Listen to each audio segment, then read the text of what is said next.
Jolie, and the police said they were powerless because of the double jeopardy rule. To walk free from a court and then to brag that he'd killed your daughter, and then because of the 12th century law, he can escape justice. If Mrs. Ming felt powerless to act against her daughter's killer, so did the woman who lived with him. Jane Wadsworth was trapped in a violent, abusive relationship, fearful of an uncertain future with 3 children. Finally, she could take no more and ran away with them. I always just think it was my fault that he did the things that he did, because he used to blame me.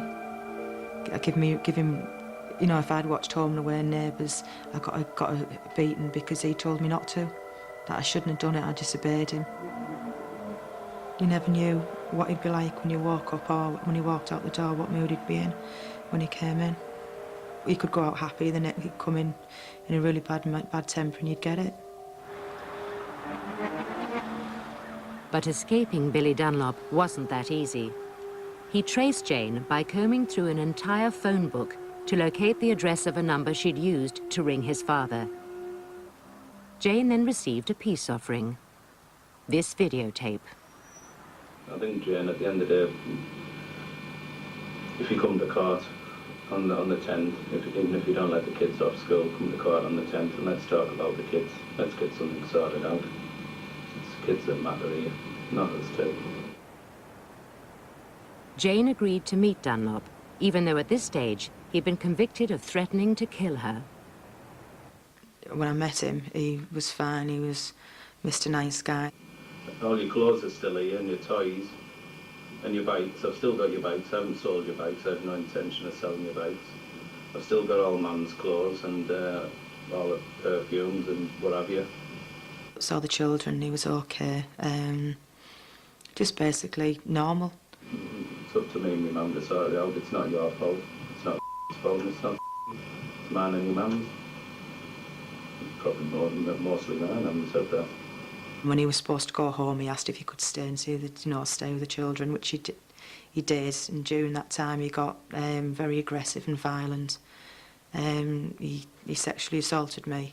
And after the assault, he went into the kitchen and brought a knife. And it was only one of my children at the top of the stairs crying, and was coming down that he stopped. But I do think he would have killed me then. Just tell you I still love you and that. You can come home anytime you want. The door's always open for you. Soon after, unable to take any more violence and threats, Jane finally broke with Billy Dunlop. She won total legal control of her children and resumed her new life. She's never seen Billy Dunlop since. My worst nightmare would be him to knock on my door. Billy Dunlop's violent temper soon erupted again when he spotted a former girlfriend with another man.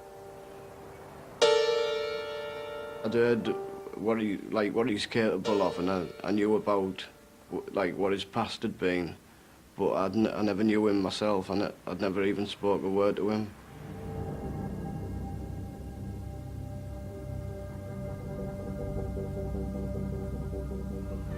He crept into the flat, bit as quiet as he could. I didn't notice him right till more or less the last minute. I just turned round for a second and just caught a glimpse of him swinging the bat towards me. And that first blow, that was the one that knocked me out. He carried on going berserk with this bat and hitting me, repeatedly hitting me, apparently till the bat had snapped. And that's when he stopped. Dunlop also turned on the woman, repeatedly stabbing her with a meat fork. At the time, she was pregnant with his child. My facial skeleton was detached from my skull. Near enough every bone in my face was broke. My roof of my mouth was snapped in half.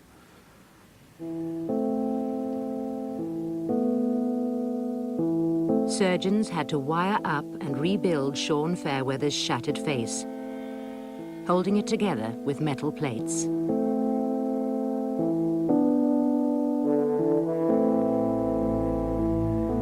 really do think that he did attempt to murder me, because the way he left me, he more or less did leave me for dead.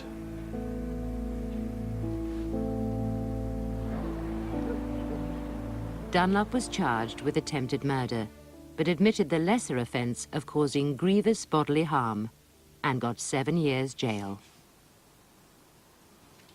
He pleaded not guilty to attempted murder. Then he pleaded guilty to grievous bodily harm, which snapping a baseball bat over a man's face towards its attempted murder, and stabbing a woman with a barbecue skewer several times is attempted murder. And he was only given 7 year sentence for trying to kill these 2 people. And at that point, although we were pleased he was off the streets, it didn't make any difference to our position, because although we'd been told verbally that he'd confessed to killing Julie in pubs and things, because of the double jeopardy rule, it didn't make any difference to our situation.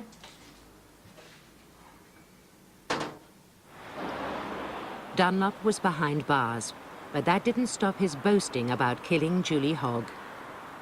For Cleveland police, haunted by their failure to find her body, here was a chance to act against the man many believed had got away with murder.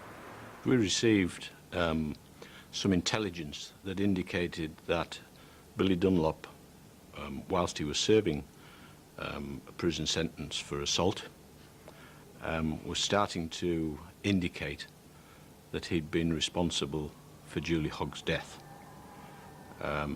That came to myself and a small team of detectives to investigate. A woman prison officer who'd befriended Dunlop was fitted with a hidden recorder. She secretly taped 60 hours of conversation that provided a dramatic breakthrough. He admitted he'd murdered Julie, strangling her because she'd laughed at him. A lot of people didn't think it was me, because they could have understood if she'd been beaten to death. You know, got black eyes, that sort of thing. But there was no black eyes or anything. Why did you kill her, though? Just arguing over daft little things, and I lost it, didn't I? Tried to bury it in the back of my mind now rather than think about it. I can't imagine somebody actually thinking about putting somebody under the bath. Don't even ask me where it came from, because I don't know. It doesn't bother me now, though. I've been clear of it, so it doesn't matter how I tell now, does it? We were told that he had confessed to a prison officer, and his confession had been taped. We'd believed as a family that the police did get the right man, but other people had an element of doubt, and now with this confession, there was no element of doubt. Dunlop was taken from his prison cell to be interviewed at Stockton Police Station about his secretly recorded confession.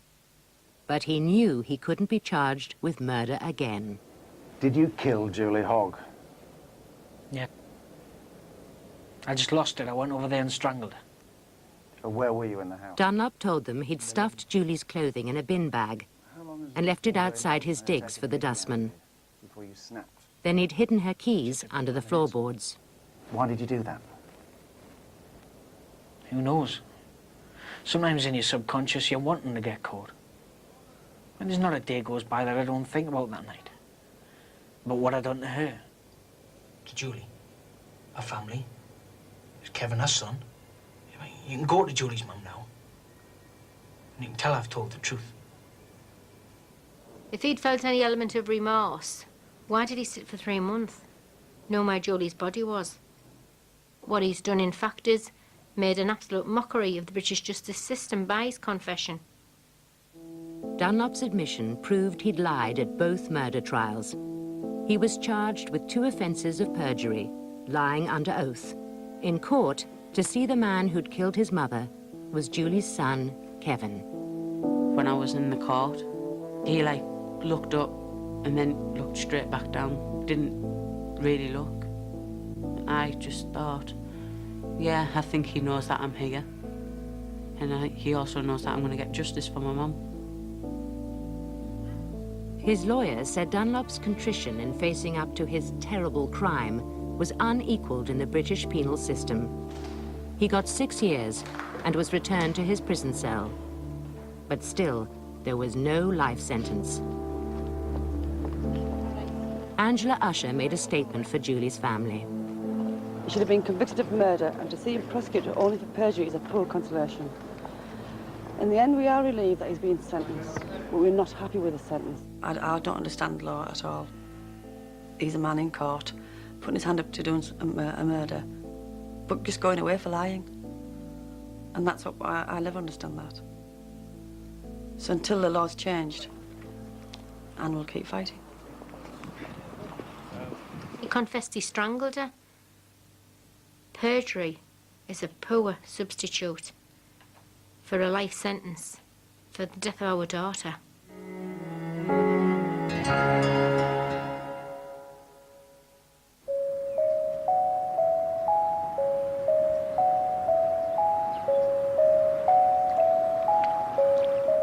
It's 13 years since Julie Hogg's murder. Her son Kevin now knows what really happened. Throughout his growing up, he used to ask different members of the family different things, suggesting, you know, that what had happened to his mum. But he never came out right and said, was my mum murdered? He didn't ask that. It was just skirting round the subject. The truth was out there, on the streets and in the playground, and nothing could protect Kevin from that. Happened as I was 13, and I'd heard rumours, a friend had told me.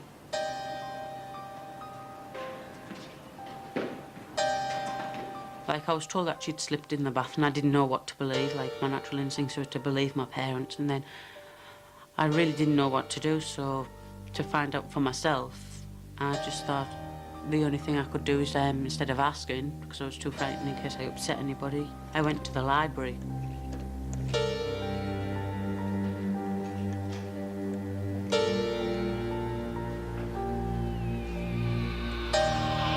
I just looked through, like, all the newspapers of 1989, because I wasn't too sure on any specific date.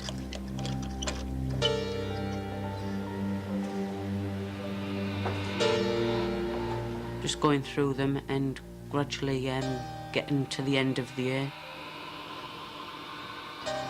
And all of a sudden it just came on, like, just like, look.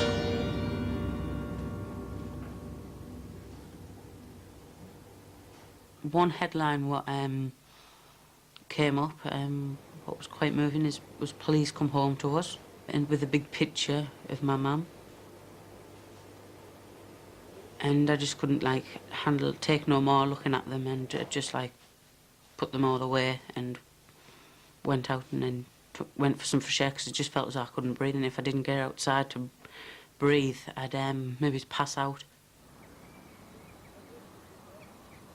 And then maybe 2 weeks from then, when I'd found out, I was told the truth.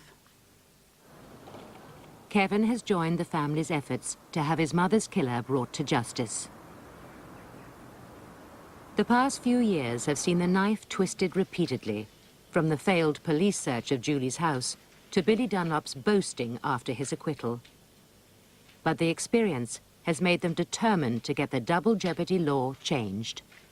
Instead of just sitting back and thinking, well, you know, it's the law of the land, it can't be retried, you've suddenly thought, well, you know, if the law can be changed, you've done everything that you can to help this happen.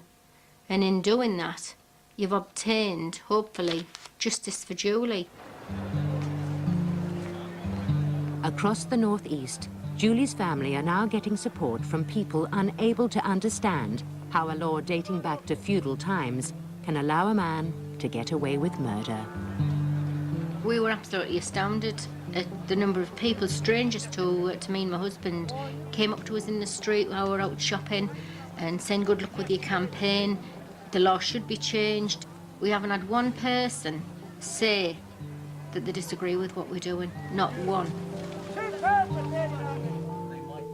Julie's mother takes her campaign to newspapers, radio and television stations, challenging eminent lawyers like Imran Khan, who opposes changes